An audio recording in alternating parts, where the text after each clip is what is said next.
Il ne m'est jamais venu à l'esprit de faire du bateau la nuit. Dieu me garde, j'ai trop peur de la mer. Cependant, je crois que pour ceux qui aiment ce type d'aventure, la lumière d'un phare est toujours un guide ami qui les montre le chemin à suivre.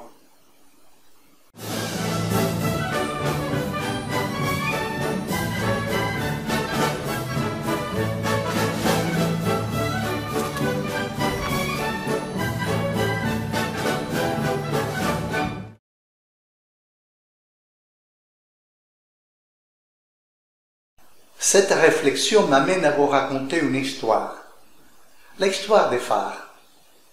Cette histoire a commencé il y a 2400 ans, dans la ville d'Alexandrie, qui venait d'être fondée. Alexandrie était faite dans la démesure.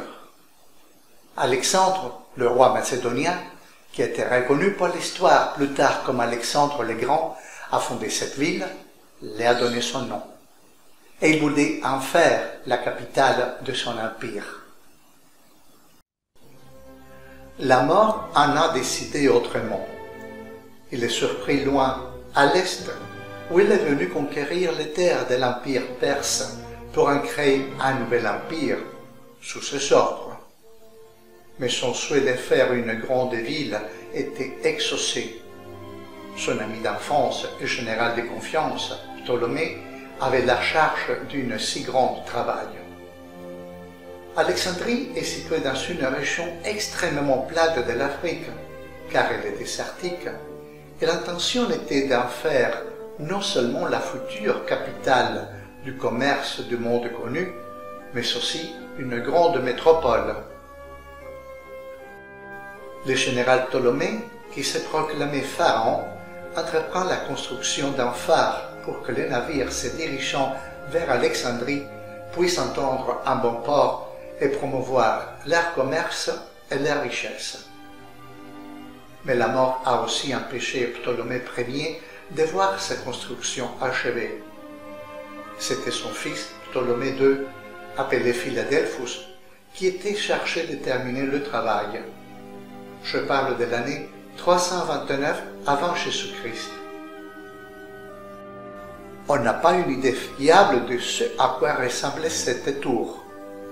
Ce que l'on sait, grâce aux écrits des contemporains, c'est qu'elle mesurait environ 134 mètres de haut et se situait sur une île, peut-être plus qu'une île, un petit îlot qui portait le nom de Pharos et qui était à environ 800 ou 1000 mètres de la côte.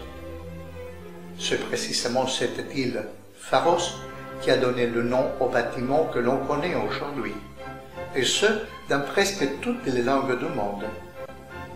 Les anciens chroniqueurs nous ont dit qu'elle était composée de 3 parties. Une plus grande avec une base carrée, une seconde avec une base octagonale, plus petite que la première, et à la fin une troisième, la plus petite des 3, avec une base ronde.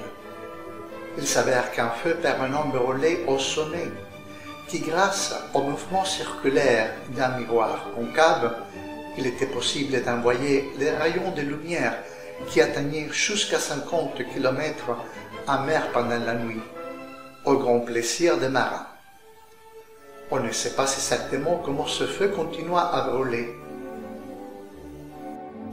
On peut exclure qu'il s'agissait du bois de chauffage, dans la mesure où Alexandrie est entourée du désert et les arbres n'y sont pas abondants. On dit que ce qui entretenait le feu était une sorte de mélange à base de pétrole, peut-être aussi des excréments des animaux. Les visiteurs de la ville venaient et pour une modique somme, ils montaient les escaliers qui menaient au sommet à une hauteur de 134 mètres, ce qui équivaut à un bâtiment d'un peu plus 30 étages. Le phare d'Alexandrie a connu plusieurs étapes différentes de l'histoire de la ville. Il est passé de la période gréco-égyptienne avec la dynastie ptolémaïque, la 23e et dernière dynastie, celle de Cléopâtre, à la période où Alexandrie était la capitale de la province d'Égypte appartenant à l'Empire romain. Il a été témoin de la reconnaissance du christianisme comme religion d'État et a également vu l'arrivée des invasions musulmanes et l'imposition des lois du Coran par le feu et le sang. Pendant 1600 ans, ce phare a fait son fidèle travail chaque soir en montrant aux marins le chemin vers un port sûr. Malheureusement, ce qu'Alexandre ne savait pas quand il a fondé la capitale de son empire à cet endroit, c'est qu'il s'agit d'une zone tectonique très instable et que tout ce qui était la côte d'Alexandrie à cette époque est aujourd'hui sous la mer en raison de plusieurs mouvements telluriques. Un premier tremblement de terre en 1302 et un autre en 1323 ont eu raison de cette imposante construction. Il a fallu des forces énormes pour le détruire.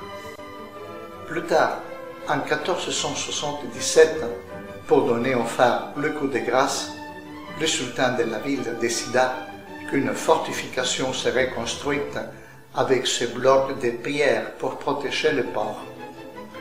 Cette fortification est connue aujourd'hui sous le nom de Fort Qaïbai. Bien qu'il ne soit plus avec nous, le phare d'Alexandrie nous a laissé son nom qui résonne aujourd'hui sur les côtes du monde entier. Dans le monde, il y a des milliers et des milliers de petits phares que tous les soirs les rendent hommage au phare d'Alexandrie. Le phare d'Alexandrie nous laisse son histoire pour être reconnu comme une des 7 merveilles du monde antique.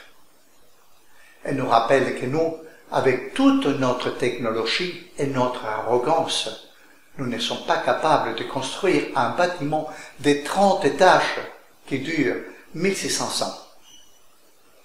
C'est ainsi que je finis mon émission d'aujourd'hui. Je vous remercie du temps que vous avez dédié à mon travail et comme d'habitude, je vous dis à la prochaine.